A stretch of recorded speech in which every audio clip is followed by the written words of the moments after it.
হাল মিন খালিকিন গায়রুল্লাহ, আল্লাহ ছাড়া কোনো মাবুদ আছে কি যিনি ইয়ারযুকুকুম মিনাস সামাই ওয়াল আরদ, আসমান এবং জমিন থেকে তোমাদেরকে রিজিক প্রদান করবেন? আল্লাহ সুবহানাহু ওয়া তাআলা জবাব দিচ্ছেন, লা ইলাহা ইল্লা হুয়া, তিনি ব্যতীত কোনো মাবুদ নেই। There is no god, there is no creator, only Allah সুবহানাহু ওয়া তাআলা, একমাত্র আল্লাহ সুবহানাহু ওয়া তাআলা, তিনি ছাড়া আর কেউ ক্রিয়েটর, কোনো মাবুদ, কোনো বস কেউ নেই। তারপরে তিনি বলছেন ফাআন্না তুফাকুন, কোথায় তোমরা যাচ্ছ, কোন দিকে ফিরে যাচ্ছ? এখানে তুফাকুন শব্দটি বোঝানো হয়, একটা হচ্ছে যে আপনার অপোজিটে যাওয়া, উল্টো দিকে ফিরে যাওয়া, আর আরেকটা বলা হয় সত্য থেকে বিমুখ হয়ে যাওয়া, সত্যকে মেনে না নেওয়া। আয়াতটি যদি আপনি মনোযোগ সহকারে দেখেন তাহলে বুঝতে পারবেন, অনুবাদ করবেন, তাফসীর দেখবেন, তাহলে বুঝতে পারবেন কি বলছেন। ইয়া আইয়ুহান নাস, এখানে প্রথম অংশে বলা হয়েছে হে মানব মণ্ডলী, মানে সারা পৃথিবীর হিউম্যান বিইংকে আল্লাহ সুবহানাহু ওয়া তাআলা সম্বোধন করে বলছেন। কি বলছেন? উযকুরু নি'মাতাল্লাহি আলাইকুম, তোমাদের প্রতি যতগুলো আমি ব্লেসিং, অনুগ্রহ করেছি, সমস্ত কিছুকে স্মরণ করো। মানে আমাদের উপরে আল্লাহ সুবহানাহু ওয়া তাআলা যতগুলো নিয়ামত দিয়েছেন, ফর এক্সাম্পল যদি বলা হয় মাথা থেকে নিয়ে এই পায়ের পাতা পর্যন্ত, from head to foot step, অর্থাৎ মাথা থেকে নিয়ে পায়ের পাতা পর্যন্ত, যদি আপনার শরীরের বডির দিকে আপনি লক্ষ্য করেন, প্রত্যেকটা অর্গান অর্থাৎ এক একটা পার্টস অফ হিউম্যান বিং যে আপনার বডি রয়েছে, হাত পা অঙ্গ প্রত্যঙ্গ যা কিছু আছে, চক্ষু কর্ণ নাসিকা জিহ্বা ত্বক, সমস্ত কিছু যদি আপনি ভাবেন দেখবেন যে একটাতে যদি কোনো কিছু হয়ে যায়, অকেজ হয়ে যায়, তাহলে মনে হবে আপনার জীবনটাই বৃথা হয়ে গেছে। যার দৃষ্টি নেই তাকে আপনি জিজ্ঞাসা করুন দৃষ্টির করুণা কতটা, যার হাত নেই তাকে আপনি জিজ্ঞাসা করুন হাতের করুণা কতটা, আর যার আপনার বাকশক্তি নেই, বলার ক্ষমতা নেই, যাই বলছি, যদি আল্লাহ সুবহানাহু ওয়া তাআলা আমাকে না দিতেন আমি আপনার সামনে বলতে পারতাম না, বোঝাতে হয়তো ওই বডির ল্যাঙ্গুয়েজের মাধ্যমে, আপনি হয়তো বুঝতে পারতেন না। এই যে আল্লাহ সুবহানাহু ওয়া তাআলা আমাদেরকে নিয়ামত দিয়েছেন, এই নিয়ামতে কিন্তু আমরা শুকরিয়া আদায় করি না। মানে আমাদের দৃষ্টির সামনে এবং দৃষ্টির বাইরে অনেক নিয়ামত দিয়েছেন, অনেক ভোগ করি আমরা, কিন্তু শুকরিয়া আদায় করি না। এই জন্য আল্লাহ তাআলা বলছেন যে হে মানব মণ্ডলী, তোমরা তোমাদের প্রতিপালকের দেয়া নিয়ামতকে স্মরণ করো। তারপর কি বলছেন? হাল মিন খালিকিন গায়রুল্লাহ, আল্লাহ ছাড়া কোনো মাবুদ, is there any creator, is there any god, কেউ কি আছে? তিনি জবাব দিচ্ছেন দেয়ার ইজ নো গড, লা ইলাহা ইল্লা হুয়া, কেউ নেই। ফাআন্না তুফাকুন, ওয়্যার আর ইউ গোয়িং, তোমরা কোথায় যাচ্ছ? তার মানে সত্যকে কেন মেনে নাও না তোমরা?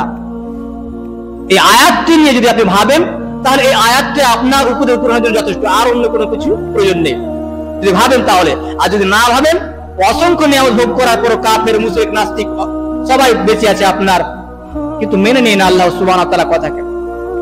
যাই হোক, আল্লাহ সুবহানাহু ওয়া তাআলা আরো আয়াতে বলছেন, সূরা ইব্রাহিম সূরা নম্বর 14 আয়াত 34 বলা হয়েছে ওয়া ইন তাউদ্দু নি'মাতাল্লাহি লা তুহসুহা ইন্নাল ইনসানা লা যালুমুন কাফার। কি বলছেন? ওয়া ইন তাউদ্দু নি'মাতাল্লাহি লা তুহসুহা, যদি তোমরা আল্লাহর ব্লেসিং, আল্লাহর রহমত, আল্লাহর করুণা গণনা করতে চাও, লা তুহসুহা, গণনা শেষ করতে পারবে না। মানে আনকাউন্টেবল ব্লেসিং, গণনা করা যাবে, অগণিত নিয়ামত রাজি, গুণে শেষ করতে পারবেন না। এমনকি কিয়ামত হয়ে যাবে তারপর আপনি গুণে শেষ করতে পারবেন, এত নিয়ামত দিয়েছেন। তারপর কি বলছেন? ইন্নাল ইনসানা লা যালুমুন কাফার, নিশ্চয় মানুষ জুলুমকারী এবং কুফরিকারী। কি বুঝলেন? এতগুলো নিয়ামত পাওয়ার পরেও আদম সন্তান আল্লাহকে মূল্যায়ন করে না, তার মানে সে অত্যাচারী। এতগুলো নিয়ামত পাওয়ার পরেও আল্লাহ সুবহানাহু ওয়া তাআলা মেনে নেয় না, এর জন্য বলে কাফির, কুফফার। কাফির যারা কুফফার বলা হয়, যে অস্বীকারী, আল্লাহকে মূল্যায়ন করে না, মানে না। এর পরবর্তী একটা আয়াত আছে আপনার, সেখানে বলা হয়েছে যে ওয়াইন তাউদ্দু নি'মাতাল্লাহি লা তুহসুহা, ইন্নাল্লাহা লাগফুরুর রহিম। যদি তোমরা আল্লাহর নিয়ামত গণনা করতে থাকো গুণে শেষ করতে পারবে না। পরবর্তীতে বলা হয়েছে ইন্নাল্লাহা লাগফুরুর রহিম, নিশ্চয় আল্লাহ সুবহানাহু ওয়া তাআলা দয়ালু এবং করুণাময়।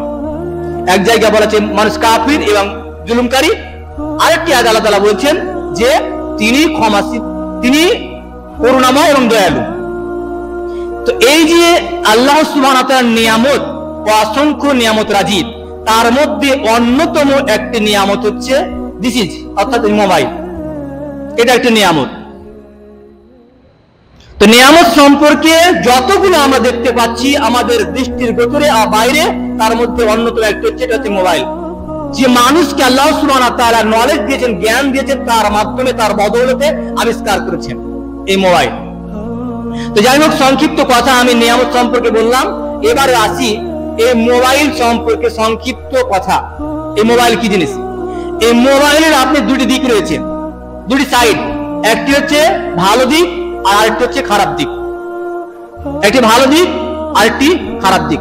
যেমন আপনার বলা হয়, মনে করুন বাড়িতে আপনার চাকু, তারপরে ছুরি, বিভিন্ন কিছু, তারপরে আরো মানে ফল কাটার জন্য যেগুলো ব্যবহার করা হয়, শাকসবজি কাটার জন্য, আপনি যা বলেন আপনার ভাষায়, সেই যে যন্ত্রটা বা সেই আপনার অস্ত্রটা, সেটা দিয়ে আপনি কি করেন? ফল কাটাও যায় আর মানুষকে মারাও যায়। যায় না? যায় না?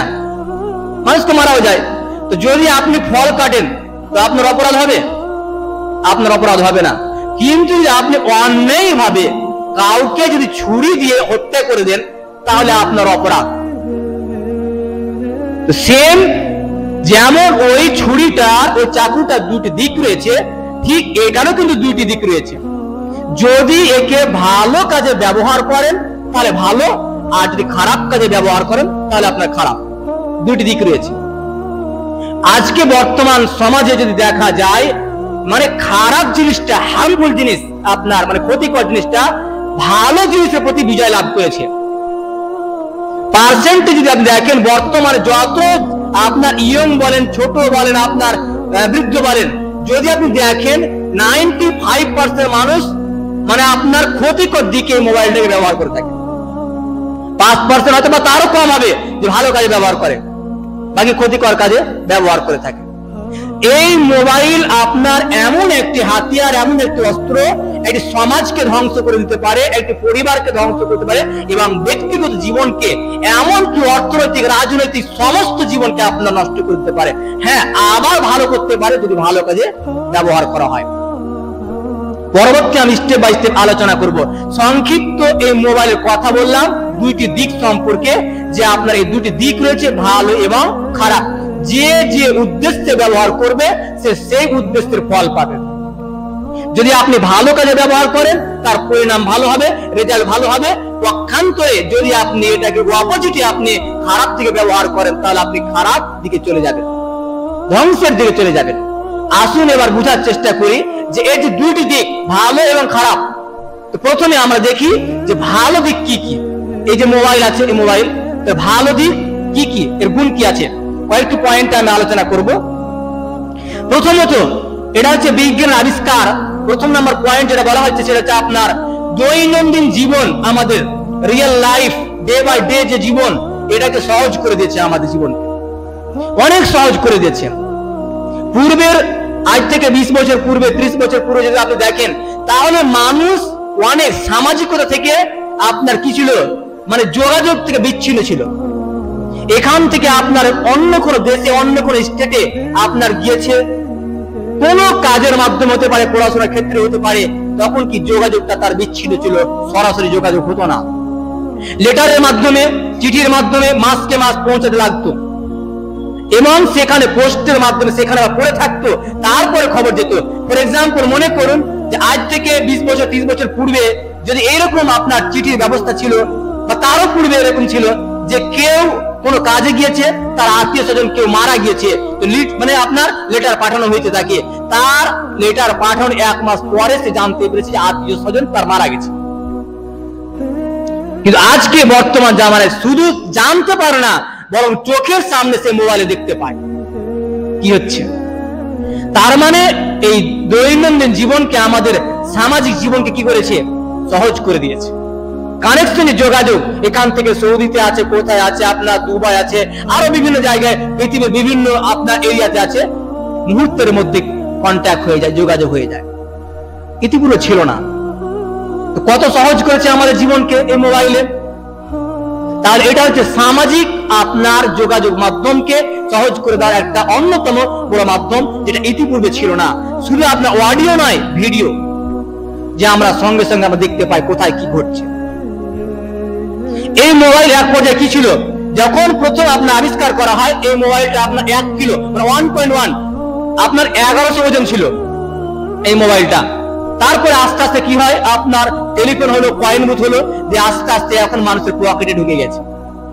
মানে কত সহজ হয়েছে।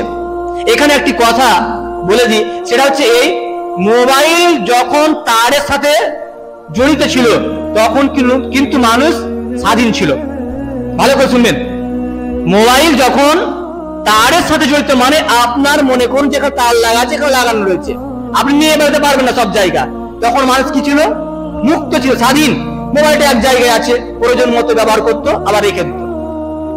যখন উইদাউট ওয়্যার হয়ে গেছে, তার লেস হয়ে গেছে, তখন কি হয়েছে, মানুষ পরাধীন হয়ে গেছে, মানে মোবাইলের গোলাম হয়ে গেছে, মোবাইলের দাস। তো বলছিলাম এই মোবাইলের যে একটি আপনার ভালো দিক, সেটা হচ্ছে সামাজিক মেলবন্ধন, দূর থেকে দূরান্ত মানুষের যোগাযোগ করিয়ে দিয়েছে, অনেক সুবিধা, অনেক উপকার। দ্বিতীয়ত আসি আপনার আর্থিক দিক থেকে। আজকে বর্তমান জামানায় আর্থিক যে আপনার যে ট্রান্সফরমেশন, যোগাযোগ আপনার এক জায়গা থেকে সেন্ড করা হচ্ছে আর এক জায়গায়, মুহূর্তের মধ্যে কোথা থেকে কোথায় চলে যায়, এটা কিন্তু ইতিপূর্বে সম্ভব ছিল না। ফোন পের মাধ্যমে বলেন, গুগল পে বলেন, পেটিএম এর আরো কিছুর মাধ্যমে যা আপনার আর্থিক যে যোগাযোগ ব্যবস্থাটাকে সহজ করে দেওয়া হয়েছে। ব্যাংকে যাবেন আপনি, আপনার টাকা লিঙ্ক নেই, উঠাতে পারবেন না। এটিএম এ যাবেন, টাকা নেই, উঠাতে পারবেন না। শুধু আপনার মোবাইলে পাসওয়ার্ড দেন, এতে হয়ে গেল। কত সহজ করেছে জীবনকে। আর্থিক যে লেনদেন, এটাকে আমাদের কি করেছে, সহজ করে দিয়েছে। দুইটি কথা বললাম। 3 নম্বরে আসি শিক্ষা ব্যবস্থা। এই শিক্ষা ব্যবস্থা কিন্তু সহজ হয়ে গেছে, খুব সহজ। অনেকে যারা মাদ্রাসায় পড়াশোনা করেনি, অনেকে যারা করেনি, বা বিভিন্ন ইউনিভার্সিটি, যেগুলো বড় বড় ইউনিভার্সিটি, সেগুলো থেকে পড়াশোনা করেনি, তারা ওপেন আপনার করতে পারে অনলাইনের মাধ্যমে। বিভিন্ন ইউনিভার্সিটির ব্যবস্থা করে রেখেছে। মনে করুন যে আপনার নাজরাতুল উলামা আছে, দারুল উলুম দেওবন্দ আছে, তারপরে জামিয়া বাংলা সালাফি আছে। সবাই হয়তো করেনি, কোন কোন মাদ্রাসাতে আছে, যেমন নাজরাতুল উলামাতে আছে। কেউ যদি মনে করে আমি আরবি ভাষা শিখবো, আপনি মাদ্রাসা যাননি, সেখানে বাড়িতে বসে অনলাইনের মাধ্যমে কোর্স তাদের আপনার বলে দেওয়া আছে, এই পদ্ধতি আপনি ভর্তি হবে, এত টাকা লাগবে, 2 বছর 4 বছর কোর্স, বাড়িতে বসে আপনি দেখে আরবি ভাষা শিখে যাবেন। তো সহজ না জটিল? খুবই সহজ। শিক্ষা ব্যবস্থাকে সহজ করে দেওয়া হচ্ছে। শুধু তাই নয়, ফর এক্সাম্পল ইউটিউব, যদি আপনি ইউটিউবে যান, হাজারো ভিডিও পাবেন যেগুলো আপনার আরবিক গ্রামার আছে, ইংলিশ গ্রামার আছে, শরীয়তের বিভিন্ন বিষয় নিয়ে মাসলা মাস আলোচনা করা হয়েছে। তো আপনি সেটাকে দেখলেন, বাড়িতে বসে দেখতে পাবেন। এই যে আপনার চলছে, যারা আসতে পারেন দূর দূরান্ত, দাঁড়িয়ে বসে শুয়ে যে কোনো অবস্থা দেখতে পাচ্ছে। কিন্তু যদি এটা না থাকতো, সম্ভব ছিল না। সম্ভব ছিল? সম্ভব ছিল না। তো শিক্ষার যে মাধ্যমটাকে ইজি করে দেওয়া হয়েছে, সহজ করে দেওয়া হয়েছে। শিক্ষার প্রসেস, শিক্ষার ব্যবস্থা সহজ করে দেওয়া হয়েছে। বিভিন্ন ইউনিভার্সিটি আপনার ওপেন মানে আপনার খোলা হয়েছে, যেগুলো আপনি করতে পারেন অনলাইনের মাধ্যমে, ডিগ্রি অর্জন করতে পারেন। বিবিএ বলেন, এমবিএ বলেন, মাস্টার্স বলেন, বিএ বলেন, অনেক ডিগ্রি অর্জন করতে পারেন বাড়িতে বসে থেকে। শুধু আপনাকে সময় দিতে হবে আর কিছু অর্থ দিতে হবে। শুধু এই মোবাইলের মাধ্যমেই আপনি আপনার ডিগ্রি পেয়ে যাবেন। তো শিক্ষা ব্যবস্থাকে সহজ করে দেওয়া হয়েছে। কতটা উপকার করেছে? অনেক উপকার। এবারে আসি আর্থিক ব্যবস্থা। আমি ইতিপূর্বে বলে ফেলেছি, এটা আর দ্বিতীয়বার। হ্যাঁ, ব্যবসা বাণিজ্য, যে আমাদের ব্যবসা বাণিজ্যকে অনেকটা সহজ করে দিয়েছে। মোবাইলের মাধ্যমে কিন্তু অনেক মানুষ কর্ম করে খায়, বিভিন্ন আপনার এডিটিং এর মাধ্যমে, বিভিন্ন কিছুর মাধ্যমে আপনার এই মোবাইলের কাজ করে খায় অনেক মানুষ। এই মোবাইল ছিল না, মোবাইল আপনার মেরামতের কোনো প্রয়োজন ছিল না। এখন মানুষ মোবাইল বিক্রি করে, মোবাইলে পার্টস বিক্রি করে, মেরামত করে, মানে রুজি রোজগারের ব্যবস্থা হয়ে গেছে। কেউ সিম কার্ড বিক্রি করছে, কেউ আরো বিভিন্ন রকম আপনার, তার মানে একটা আর্থিক যে ব্যবস্থা এটা ক্রিয়েট করেছে এই মোবাইলের মাধ্যমে। একটা দুটো নয়, হাজারো লাখো যুবক আপনার বা মানুষ এই মোবাইলের মাধ্যমে করে খাচ্ছে। এটা কি আপনার যে প্রফেশন বা আপনার ইনকামের সোর্স ক্রিয়েট করেছে এই মোবাইলের মাধ্যমে। এবারে আসি, কয়েকটি পয়েন্ট বললাম ভালো দিক, আরো আপনি রিসার্চ করে অনেকগুলো পেয়ে যাবেন, দৈনন্দিন জীবনে আপনি দেখতে পাবেন। খারাপ দিক কি, মোবাইলের যে আপনার নেগেটিভ দিক, এই নেগেটিভ দিকগুলি কি কি রয়েছে। প্রথমত আসি, মোবাইল আমাদের আপনার ব্যক্তিগত জীবনকে নষ্ট করে দিয়েছে। ব্যক্তিগত জীবন বোঝেন তো, ব্যক্তিগত নিজের জীবন, নিজের জীবনকে হাজারো লাখো যুবকের বা মানুষের আপনার নষ্ট করে দিয়েছে। কিভাবে? যদি আপনার রিসার্চের পেপার দেখা যায় তাহলে বোঝা যাবে ভারত, বাংলাদেশ, পাকিস্তান, এই যে আপনার 3টি কান্ট্রি বা আরো 2-1টি কান্ট্রি আছে যেগুলো আশেপাশে আছে, এরা দিনে 8 থেকে 9 ঘন্টা ইউজ করে মোবাইল, এভারেজ 8 থেকে 9 ঘন্টা প্রতিদিন, 24 ঘন্টার মধ্যে 8 থেকে 9 ঘন্টা মোবাইল ইউজ করে, ব্যবহার করে। এবারে আসি, এই যে মোবাইল যে ব্যবহার করে, তো ব্যবহার করার পরে কি হয়, কি দেখে তারা আর কি হয়। যখন মোবাইল বেশি পরিমাণে ইউজ করে তখন আপনি দেখবেন, প্রায় এই কথাটা অনেক যুবকের মুখ থেকে আমরা শুনতে পাই, রাত্রে ঘুম হয় না,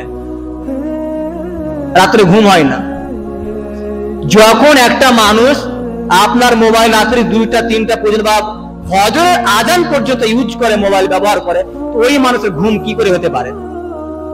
অনেক যুবকের সমস্যা এটা, রাত্রে ঘুম হয় না, ভোরবেলায় ঘুম আসে, ভোরবেলায় ঘুম। তার মানে এই মোবাইল আপনার ঘুমের সমস্যা তৈরি করেছে, প্রবলেম ক্রিয়েট করেছে।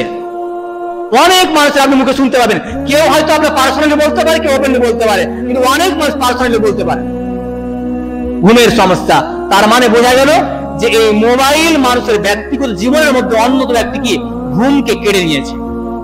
আল্লাহ সুবহানাহু ওয়া তাআলা বলেছে, ওয়াজআলনা আল-লাইলা লিবাসা ওয়াজআলনা আন-নাহারা মাআসা। সূরা আপনার নাবার মধ্যে উল্লেখ করা হয়েছে যে তিনি রাতকে করেছেন আবরণ স্বরূপ, মানে নিদ্রা স্বরূপ, আর দিনকে করেছেন জীবিকা অর্জন স্বরূপ, কাজ কাম করবে। কিন্তু আজকে মানুষ দিনে আপনার ঘুমিয়ে থাকে, রাত্রে জেগে থাকে এই মোবাইল নিয়ে। তো এদের প্রবলেম তো হবেই, প্রবলেম হবে না তো কি হবে? এটা একটা ক্ষতির দিক। দ্বিতীয়ত, যে আপনার মোবাইল ব্যবহারের ফলে অর্থাৎ অধিক ব্যবহারের ফলে কি হয়েছে, যে আপনার ঘুমের সমস্যা। দ্বিতীয় যেটা প্রবলেম আসছে সেটা হচ্ছে আপনার চোখের সমস্যা। অনেক মানুষকে দেখবে আজ থেকে 5 বছর 10 বছর পূর্বে যারা আপনার চশমা ধরেনি, এখন ধরে নিয়েছে, চশমা লেগে গেছে। কেন? এটা অনেকটা কারণ আছে, তার মধ্যে যারা পড়াশোনা করে তাদের একটা কারণ, এটা পরে বলবো। কিন্তু এই যে মোবাইল, অধিকাংশ যেটা ইফেক্ট করছে সেটা যে মোবাইলের ব্যবহার। যেই সব ছেলেগুলো বা যেসব মানুষগুলো দিনে 8 ঘন্টা 10 ঘন্টা মোবাইল ইউজ করে, আগামী 2 থেকে 5 বছরের মধ্যে তাদের চোখে চশমা লাগবেই, নো ডাউট, কোনো সন্দেহ নেই, চশমা ধরতে হবে। আর যদি মনে করেন যে না চশমা থেকে দূরে থাকবো, মোবাইলের ইউজ কমিয়ে দিতে হবে। যদি আপনি না কমাতে পারেন তাহলে কেউ রুখতে পারবে না এটা আপনাকে, যে চশমা এক পর্যায়ে ধরতেই হবে। তো চোখকে যদি বাঁচাতে চান তাহলে ঠিক মতো ঘুমের প্রয়োজন, আর ঠিক মতো ঘুম হলে চোখের সমস্যা কমবে। আর ঠিক মতো ঘুমাতে যদি চান মোবাইলের ব্যবহার কমিয়ে দিতে হবে। মোবাইল ব্যবহারের পরে চোখে যে সমস্যা হয়, 2টি সমস্যা প্রধানত। একটিকে বলা হয় মায়োপিয়া আর একটি বলে হাইপারোপিয়া, 2টি রোগ। মায়োপিয়া ইট মিনস, মায়োপিয়া মানে হলো দূরের জিনিসকে দেখতে সমস্যা, দূরের জিনিস দেখছে আপনার বুঝতে পারে না, আবছা দেখা যাচ্ছে, তখন নিচে মুখ করে চোখটা আপনার মুছে তখন দেখে নিজের দিকে, এই একটা রোগ। আর আরেকটা বলে হাইপারোপিয়া, ইট মিনস নিচের অর্থাৎ কাছের জিনিস দেখতে সমস্যা হয়, কাছের জিনিস দেখতে পারে না। তো যারা অধিক পরিমাণে মোবাইল ব্যবহার করে তাদের এই সমস্যাগুলো হবে। আর এটা দেখা যাচ্ছে, রিসার্চ করে গবেষণা করে দেখা গেছে যে না, আগে 10 বছর 20 বছর পূর্বে যেটা ছিল না এখন হয়ে গেছে। আগামীতে যে পরিমাণ মোবাইলের ব্যবহার হচ্ছে, আগামীতে আপনার 10 বছর 15 বছর ছেলে, এরা এভারেজে আপনি দেখতে পাবেন অনেক আপনার ছেলেগুলো চশমা লেগে গেছে, অনেক। ওই 50 বছর যেতে হবে না, 15-20 বছরের মধ্যেই চশমা ধরে নেবে। এটা কিসের ফল? এটা হচ্ছে মোবাইলের ফল। এটা খারাপ দিক না ভালো দিক? বলেন, খারাপ দিক না ভালো দিক? খারাপ দিক এটা। যদি আপনার চোখকে হেফাজত করতে চান তাহলে মোবাইলের ব্যবহার কমাতে হবে। এবারে আসি, এখানে আপনার যে বললাম যে সমস্যা, তার মধ্যে একটি সমস্যা হচ্ছে মেন্টালি সমস্যা। মাথায় ঠিক মতো কাজ করে না, বিক্ষিপ্ত ভাবে মনটা ছুটাছুটি করে। যখন একটা মানুষ মোবাইলে যা দেখে, মনে করুন মোবাইলে কোনো কিছু সামথিং ভালো কিছু দেখেছে বা খারাপ কিছু দেখেছে, দেখার পর কি করেছে, সেটাকে কাছে পেতে চায়। যখন পাই না, ওর ব্রেনটা, ওর মাইন্ডটা অস্থির হয়ে যায়, অস্থির হয়ে যায়। আজকে জেনা, ব্যভিচার, যে বিভিন্ন যে এগুলো সমাজে বেড়ে চলেছে, তার কারণ কি? এই মোবাইল। মোবাইলে দেখে নিল, কোন একটি মহিলাকে দেখতে ভালো লাগলো, কাছে পেল না, তখন খারাপ কাজে লিপ্ত হয়ে গেল। অতএব আমাদেরকে মোবাইল থেকে দূরে থাকতে, মেন্টালি আপনার প্রবলেম এটাও হবে, এটাও চূড়ান্ত, যদি আপনি অধিক পরিমাণে মোবাইল ইউজ করে থাকেন, তাহলে কেউ ঠেকাতে পারবে না। যখন আপনি চিকিৎসকের কাছে যাবেন, একটাই সলিউশন, সেটা বলবে মোবাইল থেকে দূরে থাকতে হবে, স্ক্রিন থেকে দূরে থাকতে হবে। তারা বুঝতে পারলাম যে ব্যক্তিগত জীবন কিভাবে আমাদের নষ্ট করেছে এই মোবাইল। এবারে আসি, সেটা হচ্ছে সামাজিকতা নষ্ট। সামাজিক কিভাবে নষ্ট হয়? সামাজিকতা নষ্ট হয়েছে বিভিন্ন সোশ্যাল মিডিয়ার মাধ্যমে ভুল তথ্য প্রচার। গাজায় কোথায় কি হচ্ছে, বাড়ি ধ্বংস হচ্ছে, কি মারছে না মারছে, ওই ভিডিওটা দেখে দেওয়া হলো যে আপনার সৌদি আরবে ঘটনা ঘটে গেছে, দেখে দেওয়া হলো বাংলাদেশে ঘটেছে, পৃথিবীর অন্য কোন দেশে ঘটেছে। তথ্যটা ঠিক না ভুল যাচাই বাছাই করার প্রয়োজন নেই। সামাজিকতা নষ্ট। কোন জায়গায় কোন একটি আপনার হয়েছে, কিছু হয়েছে সামথিং, ওটাকে বাড়িয়ে চাড়িয়ে কি করা হলো, মোবাইল এডিটের মাধ্যমে করে দেওয়া হলো যে মুসলিম আর অমুসলিম দ্বন্দ্ব লেগে গেছে বিশাল আকারে, দেখা গেল কিছুই সেরকম হয়নি। সামাজিকতা নষ্ট। আজকে যে বর্তমান সমাজ এইভাবে কিন্তু নষ্ট হয়ে গেছে। কোথায় কি হলো, সামথিং একটু ঘটনা ঘটেছে, আর আস্তে আস্তে সোশ্যাল মিডিয়ার মাধ্যমে দেখা গেল অনেক কিছু হয়ে গেছে, কাছে যখন দেখা যাচ্ছে যে না, তেমন কোনো কিছুই হয়নি, যা আমরা সমাজের মধ্যে দেখতে পাই। অতএব ভুল তথ্য বা ভুল খবর প্রচার করা যাবে না, এটা এক প্রকার অন্যায়। আর এটা কিন্তু মোবাইলে খুব সহজ হয়ে গেছে। এআই যে তৈরি, আপনার বিভিন্ন আপনার ভিডিও তৈরি করছে মানুষ, অনেকে মনে হচ্ছে রিয়েল ভিডিও, অনেক মানুষ জানে না সত্য ভাবে, মানে আপনার লাইক শেয়ার কমেন্ট করে চালিয়ে দিচ্ছে, অনেকে জানে না তো এআই ভিডিও। এইগুলো আমরা যদি না করি, মানুষ সমাজে কিন্তু এইগুলোর আপনার ক্ষতির শিকার হচ্ছে। অতএব আমি আপনাদেরকে বিনীত অনুরোধ করে বলতে চাই, যে কোনো ভিডিও, যে কোনো খবর, যে কোনো তথ্য আগে যাচাই বাছাই করবেন, তারপর সেটা অন্য কাছে হ্যান্ড ওভার করবেন বা শেয়ার করবেন, আর না হলে করবেন না। আর না হলে সামাজিকতা কিন্তু নষ্ট হতে থাকবে, এক পর্যায়ে ধ্বংস হয়ে যাবে, কেউ রুখতে পারবে না। সামাজিকতা নষ্ট অন্যতম বড় মাধ্যম অশ্লীল ভিডিও, বেহায়াপনা ভিডিও। আজকে রিলসের মাধ্যমে কিছু যুবক আপনার মাঠে নেমে পড়েছে, ইনকাম করবে, রাতারাতি বড় লোক হয়ে যাবে, 8টি-10টি ছেলেকে নিয়ে মাঠে ঘুরে বেড়ায়, তার পিছনে ছুটে বেড়ায়, কি রিলস, হাসি মজা কান্না, এই ভিডিও করবে, ইনকাম করবে। আরে ভাই, একজন তো ইনকাম করে, হাজার যুবক নষ্ট হয়ে যাচ্ছে, হাজার ফ্যামিলি নষ্ট হয়ে যাচ্ছে, দায় কে নেবে? ওই ছেলেটা ওই একাই কোটিপতি হতে গিয়ে হাজারো মানুষকে নষ্ট করে দিল, এর পাপের বোঝাটা কি নেবে? অনেক মানে আপনার আজকে ছোট ছোট বাচ্চা ছেলেগুলো আপনার ওই রিলসের পিছনে কত জীবন চলে গেল, ট্রেনে আপনার চলে গেল, বাসে ট্র্যাকে আপনার চলে গেল, জীবন চলে গেল শুধুমাত্র আপনার রিলস বানানোর জন্য। কোথায় যাচ্ছে সমাজ? কেউ মনে হচ্ছে আমাদের কন্ট্রোল করতে পারছে না এদেরকে। তো বলছিলাম সামাজিকতা নষ্ট, দুইটি বড় মাধ্যম তুলে ধরলাম। একটা হচ্ছে যে যেই তথ্য, যে খবর ঠিক নয়, সেগুলো প্রচার করা হয় এই সোশ্যাল মিডিয়ার মাধ্যমে, মুহূর্তের মধ্যে মানুষের কাছে, বিশ্বের কাছে আপনার পৌঁছে যায়। আর দ্বিতীয়ত অন্যায় অশ্লীল বেহায়াপনা ভিডিও, বিভিন্ন রিলসের মাধ্যমে, বিভিন্ন নাটকের মাধ্যমে সমাজকে নষ্ট করা হয়, এগুলো থেকে বিরত থাকবেন। এবারে আসি, শিক্ষা ব্যবস্থা নষ্ট করে দেওয়া, মূর্খতা বৃদ্ধি করে দেওয়া। বর্তমান সমাজের দিকে দেখা যায় জেনারেশন আপনার বিভিন্ন গেম আর বিভিন্ন আপনার অন্যায় অশ্লীল অপকর্মে লিপ্ত রয়েছে এই মোবাইলের মাধ্যমে। যেগুলি আপনার উচিত ছিল তাদেরকে স্কুলমুখী হওয়া, মসজিদমুখী হওয়া, মাদ্রাসামুখী হওয়া, কিন্তু আজকে তারা নয়, তারা যায়নি ওইদিকে। শিক্ষার ব্যবস্থাকে নষ্ট করে দেওয়া হয়েছে। অনেক রাস্তাঘাটে আপনার দেখতে পাবেন এখানে ওখানে শুধু মোবাইল নিয়ে এমন করে আওয়াজ করছে, মনে হচ্ছে মোবাইলটা ভেঙেই গেল মনে হচ্ছে। আমি যখন আলিগড় মুসলিম বিশ্ববিদ্যালয়ে পড়াশোনা করি, তখন আমার পাশে, আমার রুমের মানে একই রুমে আমার বেডের পাশে একটা ভাই, কয়েকটা ভাই ছিল, তার মধ্যে একটা আপনার অধিক করে খাওয়া দাওয়া বুঝতো না, শুধু মোবাইল নিয়ে আর মোবাইলে গেম খেলতে খেতে বান্দা কিধার গিয়া মাঝে মধ্যে মাথা গরম হয়ে যেত, বান্দা খুঁজে পায় না কোথায় গেছে ওই মোবাইলে। আমি তো বুঝতাম না কাকে বলছে, তো দেখছি মোবাইলে বলছে খেলছে, আমি তো বান্দা কিধার গিয়া। এই যে অবস্থা আপনার, তো এরা কি করবে? ওই ছেলেটা আপনার মাধ্যমিকের পরে 11-এ উঠবে, 2 বা 3 বার পরীক্ষা দিচ্ছে, একবার পাস করতে পারে আলিবারে, একবার পাস করতে পারেনি। পড়াশোনা করলে তো পাস করবে, পড়াশোনা তো করে না, শুধু বান্দা কোথায় গেল খুঁজে বেড়ায়, তো কি পাস করবে? তো বলছিলাম এইভাবে শিক্ষা ব্যবস্থাকে নষ্ট করে দেওয়া হয়েছে। এবং আজকের যে শিক্ষার কোয়ালিটি পড়া থেকে দেখতে পাচ্ছি, 9, 10, 11 ছেলে, এদেরকে পর্যন্ত ABCD আপনার শিখাতে হয়, ভাবতে আপনি অবাক যাবেন। যেখানে উচিত ছিল নার্সারি বিভাগে পড়ালো, আপনার 1, 2, 3, 4 এগুলো আপনার নার্সারি বিভাগে, তারপর আপনার তারপর আপনার ABCD এগুলো নার্সারি বিভাগে।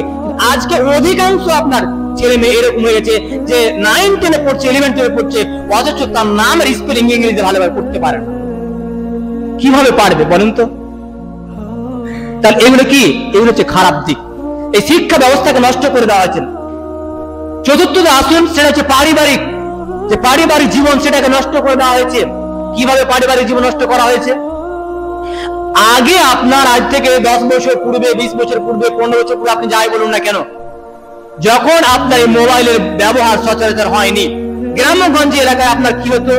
মানুষ একসাথে বসে খাওয়া দাওয়া করতো এবং একসাথে ছেলে মেয়েকে নিয়ে আনন্দ করতো, গল্প করতো। আজকে সেই জিনিসটা নেই, বিভিন্ন বাড়িতে গিয়ে পড়াতে গিয়ে আমি দেখি যে গার্জেন আপনার পিতা একটা মোবাইল নিয়ে ব্যস্ত, ওর মা আর একটা মোবাইল নিয়ে ব্যস্ত, ছেলে আর একটা মোবাইল নিয়ে ব্যস্ত, কেউ কারোর সাথে কথা বলার, গল্প করার কোনো সময় নেই। ভালোবাসা কোথায় গেছে? এইভাবে আপনার ফ্যামিলি আপনার নষ্ট হয়ে গেছে, পরিবার নষ্ট হয়ে গেছে। কেউ কাউকে আপনার কথা বলে না, ভালোবাসা বলতে কিছুই নেই, আদর যত্ন বলতে কোনো কিছুই নেই, মোবাইল নেই, শুধু ব্যস্ত। এক পর্যায়ে দেখা যায় দিন যায় রাত যায়, এইভাবে করতে করতে বলছে গার্জেন বলছে ছেলেটা আমার কথা শুনে না, মেয়েটা আমার কথা শুনে না, এরকম অবস্থা। কেন? আমরা আজকে মনে করেছি, অনেকে আপনার দেখবেন দুধের বাচ্চা দুধ খাওয়া ছেড়ে দিয়েছে, দিয়ে আপনার তাকে সুন্দর করে মোবাইল দিয়ে দিচ্ছে। কেন? সে মোবাইল ইউজ করবে, কার্টুন দেখবে, টম এন্ড জেরি, কোকোমেলন বিভিন্ন আপনার দেখবে, দেখার পরে ও আপনার বিয়ে বাঁধতেই ব্যস্ত, কাজ করতেই ব্যস্ত। ওই ছেলেটা কি শিখবে? নষ্ট হবে না তো?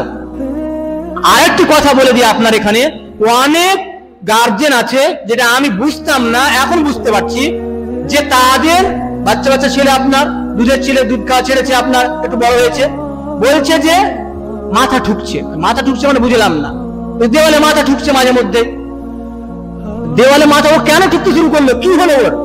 কি বুঝলে ওর জীবনের লাইফ, মানে জীবন কি বুঝলো যে দেওয়ালে গিয়ে মাথা ঠুকবে? দেখেছেন আপনারা, শুনেছেন এই কথাটা, যে দেওয়ালে মাথা ঠুকছে বাচ্চা ছেলে? কেন বলুন তো? যখন ওকে আপনি মোবাইল দিয়ে শান্ত করেছিলেন, কিছু বলেনি, মোবাইলটা যখন কেড়ে নিয়েছেন ওর কাছ থেকে, যখন পাইনি, তখন মাথা ঠুকতে শুরু করেছে। রিসার্চ করে এটা দেখা গেছে, গবেষণা করে, তার কারণ যে এটাই, আজকে বর্তমানে যে মাথা ঠুকা যে বাচ্চাদের, যে মোবাইল যে শান্ত করেছিল, এখন মোবাইল তার কাছ থেকে মানে ছিনিয়েছে, সাময়িক আপনার 2 ঘন্টা 4 ঘন্টার জন্য, সে তখন বারবার করে চাচ্ছে মোবাইলটা, তাকে দেই না, তখন সে মাথা ঠুকতে শুরু করে। বলতে পারে না আমার, যে আমাকে মানে জোর করতে পারে, আমাকে মোবাইল দিতেই হবে, কাঁদতে শুরু করে, না পায় তখন মাথা ঠুকতে শুরু করে। অতএব সন্তানকে যদি বাঁচাতে চান, তো সন্তানের সামনে আপনাকে মোবাইল ইউজ করা যাবে না। আপনি দেখবেন, ছেলে দেখবেন এর হয় কি করে, গাছ যেমন ফল তেমনই হবে, বলছিলাম এইভাবে পারিবারিক জীবন নষ্ট হয়।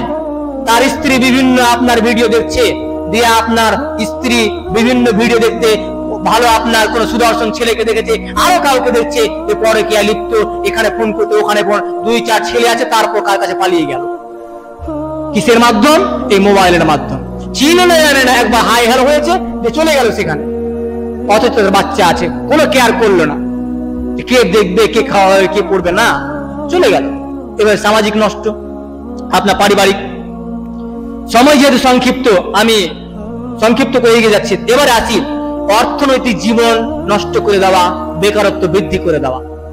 মোবাইলের মাধ্যমে যারা গেম খেলতে শুরু করেছে, আমি বারবার করে বিভিন্ন জায়গায় এই কথা বলে থাকি যে যারা পড়াশোনার প্রতি আগ্রহী নয়, অন্তত পক্ষে তারা যাতে কোনো কাজ শিখে নেই দুনিয়াবী জীবনে চলার জন্য, অন্তত ভালো থাকবে, সেফ থাকবে, নিরাপদে থাকবে।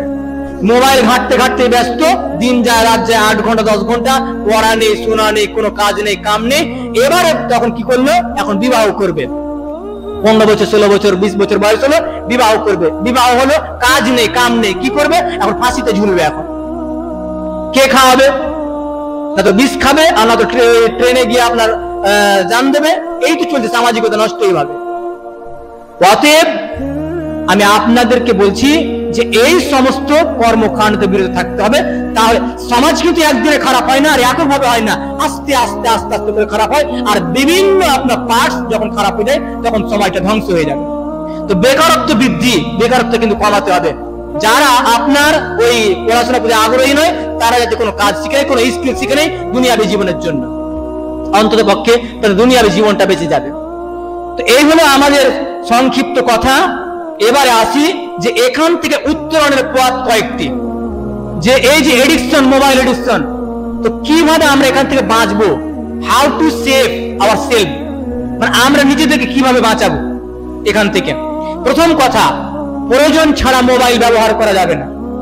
যতক্ষণ প্রয়োজন, যে জন্য প্রয়োজন সেটার জন্য ব্যবহার করবেন, বাকি আপনি রেখে দেবেন, দরকার নেই।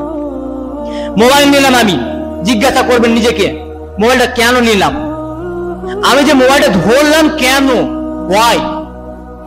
উত্তর যদি আসে কোনো কাজের জন্য, ঠিক আছে, আর না হলে রেখে দেন। প্রয়োজন নেই, রেখে দিন। বিনোদনের জন্য ইউজ করবেন না। সাময়িক আনন্দ পেলাম, এই আনন্দ চলবে না। সাময়িক আনন্দ কিন্তু আপনার লং টার্ম দুঃখ অনুভব করতে হবে, দীর্ঘমেয়াদী দুঃখ অনুভব করতে হবে। অতএব সাময়িক আনন্দ করলে হবে না, আপনাকে নিজেকে জিজ্ঞাসা করতে হবে মোবাইলটা কেন আমি ধরলাম হাতে। উত্তর যদি পজিটিভ আছে ঠিক আছে, নেগেটিভ আছে সেটাকে রেখে দেন, দরকার নেই। প্রথম কথা। দ্বিতীয় কথা হলো অপ্রয়োজনীয় অ্যাপস যেগুলি আছে ডিলিট করে দিতে হবে। মোবাইলে অনেকগুলি আপনার অ্যাপস রয়েছে, যেগুলি আপনার কাজের সেগুলি রাখবেন, যেগুলি অকাজের মনে হবে যে কোনো কাজের নয় বা ক্ষতি করে আমার, সেটা আউট করে দিতে হবে, রিমুভ করে দিতে হবে, ডিলিট করে দিতে হবে, রেখে লাভ নেই।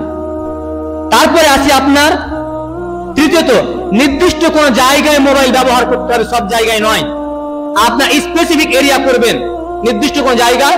মনে করুন আপনার 2-1 4টি ঘর আছে, তো কোন ঘরে মোবাইল ইউজ করবেন, কোন ঘরে করবেন না, এটা আপনি নিজে ডিসাইড করবেন। যাতে করে যেখানে ছেলে মেয়ে থাকবে, ছোট ছোট ভাই বোন থাকবে বা আরো শিশুরা থাকবে, সেখানে ইউজ না হয় মোবাইল। কেউ নাই, মানে কেউ সেখানে মোবাইল ইউজ করবে না, এটা আপনাকে করতে হবে। যদি না করেন পরিবার নষ্ট হবে, আমি বলে গেলাম নষ্ট হবে। এটা আমি বলছি না, এটা আপনার রিসার্চার বলছে যে হবে নষ্ট।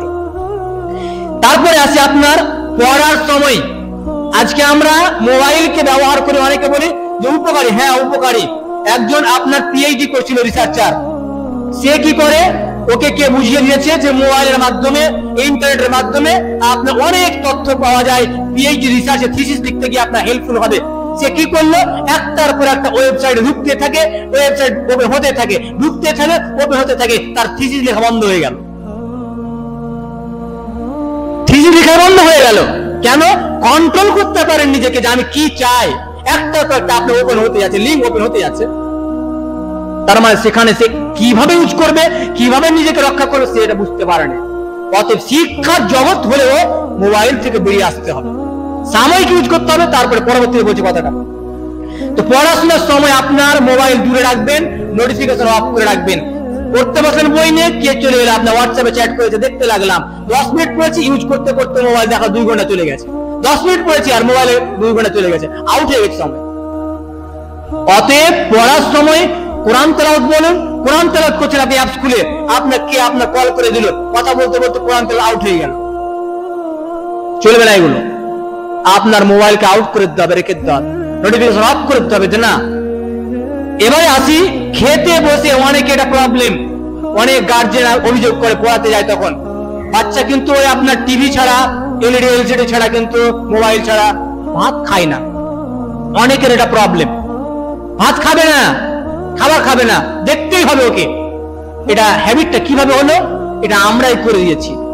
যখন ছোট ছিল ওই দিয়েছি, আনন্দ পাবে, দেখবে, কাউকে ডিস্টার্ব করবে না, নিজে আনন্দ করবে, তাকে দিয়ে ওইভাবে রেখে দিয়েছি। এক পর্যায়ে এমন হয়েছে যে মোবাইল না হলে সে খেতে চায় না, খাবে না, আমাকে মোবাইল দিতে হবে তারপর আমি খাবো। এই যে প্রবলেম, এটা একদিন হয়নি, আস্তে আস্তে আস্তে হয়েছে। যদি এটাকে রুখতে চান তাহলে আপনার শিশুকে প্রোটেক্ট করতে হবে প্রথম থেকে, এবং নিজেকেও হেফাজত করতে হবে। তাহলে আপনার খেতে বসে মানে আপনার কোন রকমের মোবাইল, কোন রকমের টিভি, এলইডি, এলসিডি কোন রকম এগুলো চলবে না, অনলি হবে খাওয়া। ঘুমানোর পূর্বে মোবাইল ইউজ করা যাবে না। আজকে আমরা অনেকে বলতে অনেকে, আপনার 90% হয়ে যাবে যেসব যুবকরা আছে আপনার ঘুমানোর পূর্বে মোবাইল ইউজ করতে করতে বুকের উপরে আপনার মোবাইলটা পড়ে গেল, ঘুমিয়ে গেল। মোবাইল দেখতে দেখতে আপনার বুকের উপরে পড়ে গেছে, ঘুমিয়ে গেছে। না, এটা করতে হবে না। ঘুমের এটা নষ্ট করে, গভীর যে ঘুমটা হয় সেই ঘুম কিন্তু মোবাইল হতে দেয় না। অতএব আমি যদি গভীর ঘুমটা চাই, শরীরকে সচেতন করতে চাই, সতেজ রাখতে চাই, তাহলে আপনাকে কি করতে হবে? ঘুমের সময় মোবাইলটাকে আউট করে দিতে হবে, কোন জায়গায় এমন জায়গায় রাখতে হবে যাতে আমি না টাচ করতে পারি। এবারে আসি শেষ নম্বর পয়েন্ট বলবো, শেষে দু একটি কথা বলবো, শেষ করবো। সেফ সার্চ মোড অফ করতে হবে। ইউটিউবে যাবেন, গুগলে যাবেন, একটা অপশন আছে সেটিং এ গিয়ে সেফ সার্চ মোড, ওখানে আপনার সেটা অন করে দিতে হবে। কি হবে? যে অশ্লীল কন্টেন্ট, যেগুলো ভিডিও বলেন সার্চ করছেন, বিভিন্ন ভিডিও, লটস অফ ভিডিও আপনার সামনে ওপেন হয়ে গেল, যে অশ্লীল ভিডিও সেগুলো আসবে না। ইউটিউবে আপনি সার্চ করতে গেলেন কোনো কিছু, অশ্লীল ভিডিও চলে আসবে না, ওটাকে অন করতে হবে আপনাকে। গুগলে সার্চ করবেন, অনেকগুলি আপনার চলে আসছে, অনেক অশ্লীল বিভিন্ন রকমের আপনার ক্ষতিকর দিক চলে আসছে। তো সেফ সার্চ মোড বলে অপশন আছে, সেদিকে যাবেন, যে ওখানে গিয়ে সেটাকে অন করে দিবেন। আপনার কোনো ক্ষতিকর কোনো ছবি, ক্ষতিকর কোনো লিঙ্ক, ক্ষতিকর কোনো ভিডিও এরকম আসবে না।